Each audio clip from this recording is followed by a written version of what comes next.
Trevor. Can you tell me a little bit more about yourself and what you do here at CCC? Hey, Sam.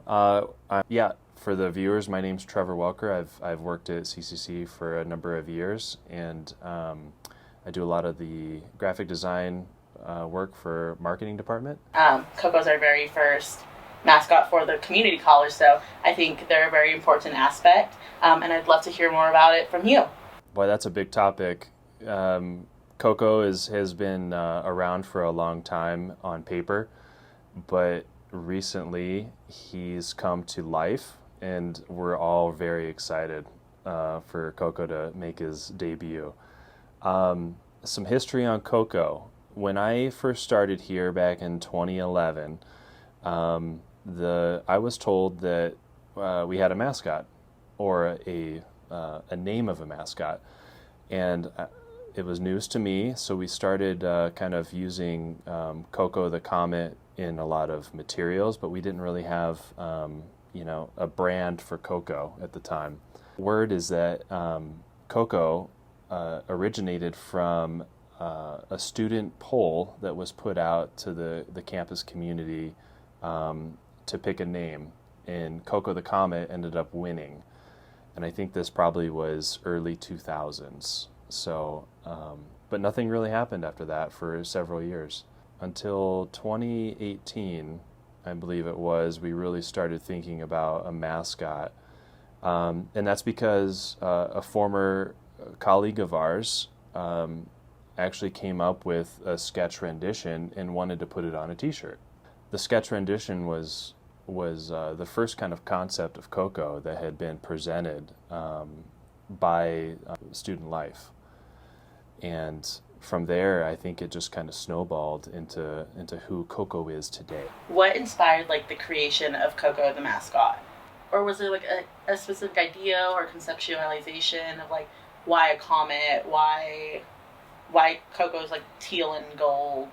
I think Coco the Comet actually became the winner, so to say, from the student body, because Flagstaff in itself it's a unique place. It's a dark sky city.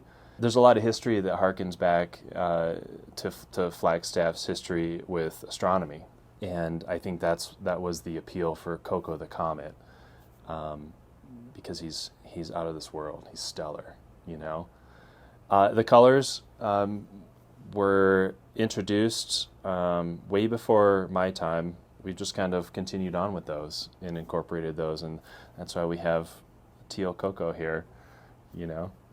So. You kind of mentioned earlier how student life came up with a hand sketched rendition of Coco. Yeah. As the graphic designer, did you come up with the Coco we see today? I had kind of a back seat when it came to creating Coco. My philosophy is that I really want students to have a big hand in the process.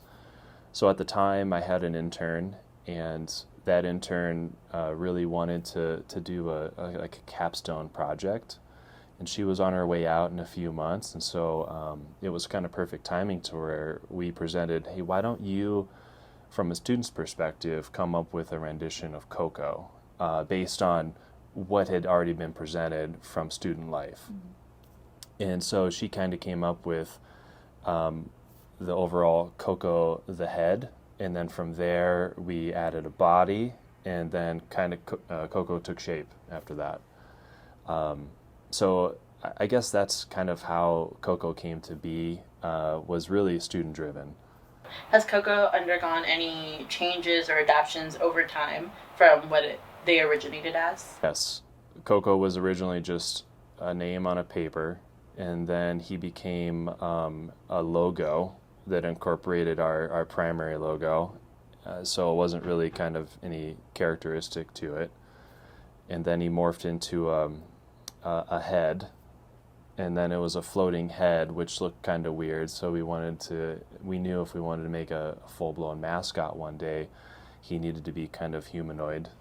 Mm-hmm. And so then we added a body to him, and yeah, I guess he's gone through a couple different renditions. His hairstyle's changed a little bit. His shades have definitely changed to what we see today. Can you speak about the Comets and the athletics and how Coco plays a part with the athletic team here at CCC? I think in athletics, a mascot has its place to really take on the persona of the college as one body. He has a way to hype up the crowd. He's doesn't have any biases. You know, he is Coco. He is who the student body is, and I think that helps our athletics team support them, especially when they're out at events, to know like, hey, there's something more here, who might give them some encouragement, you know. If you could describe Coco's persona, like what do you think they would be like? I think Coco is fun-loving. He's open to do something at least once for the first time, until, cause, you know, he's been traveling through space. It's cold out there, and so he's got to adapt here in northern Arizona now.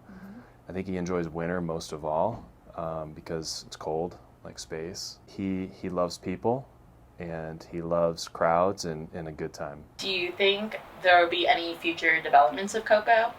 I think this being the beginning of Coco, there's only going to be room to grow. So I think we're going to see Coco evolve, like any other mascot. In person, we all change, and so I don't really know what that entails, but I see him becoming more involved in potentially more sports, student functions, and things like that. And it'll be neat to see where he goes from here. If you want to be more interested in learning more about Coco and their journey and being here for their inauguration and their very first appearance at CCC, make sure to come and join us at Coco's launch event happening on March 26th from 11 to 1 at the CCC Lone Tree Commons.